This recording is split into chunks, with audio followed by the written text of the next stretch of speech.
അൽഷ, ഒരു പ്രോഡക്റ്റിൻ്റെയും സർവീസിൻ്റെ ക്വാളിറ്റി ഏതിൽ ഡിപ്പെൻഡ് എന്ന് അറിയോ?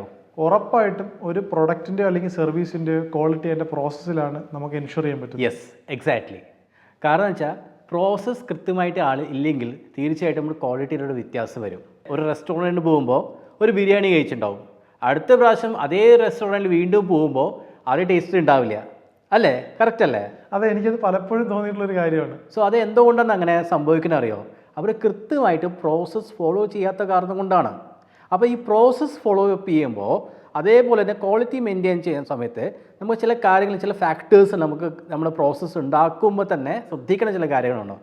ഒന്നാമത്, ആ പ്രോസസ്സിൽ SOP ഉണ്ടാവണം. എന്താണ് SOP?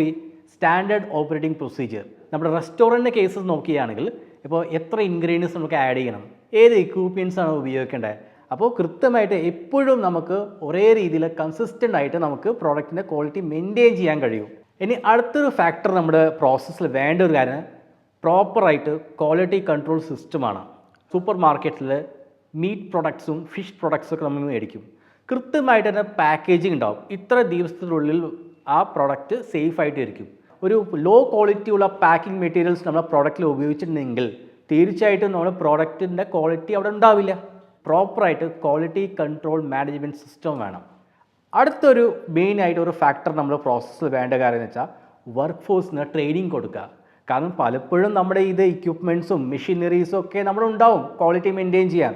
പക്ഷെ അതെങ്ങനെ ഉപയോഗിക്കേണ്ടതിനെ പറ്റിയുള്ള ഒരു പ്രോപ്പറായിട്ട് ഒരു ട്രെയിനിങ്സ് നമ്മൾ കൊടുക്കണം. അടുത്തൊരു ഫാക്ടറാണ് ഈ പ്രോസസ്സിൽ നമ്മൾ പ്രോപ്പറായിട്ട് ഡോക്യുമെൻറ്റ് മെയിൻറ്റെയിൻ ചെയ്യുക. ഏത് സപ്ലയറിൻ്റെ അടുത്താണ് നമ്മൾ റോ മെറ്റീരിയൽ മേടിച്ചത്, അവരുടെ കംപ്ലീറ്റ് ഡീറ്റെയിൽസ് നമ്മുടെ കയ്യിലുണ്ടാവണം. കാരണം അടുത്ത പ്രാവശ്യം വീണ്ടും പ്രൊക്യൂർമെൻറ്റ് ചെയ്യുമ്പോൾ വേറെ സപ്ലയർ നമ്മൾ മേടിച്ച് കഴിഞ്ഞാൽ നമ്മുടെ ക്വാളിറ്റിയിൽ വ്യത്യാസം ഉണ്ടാവും.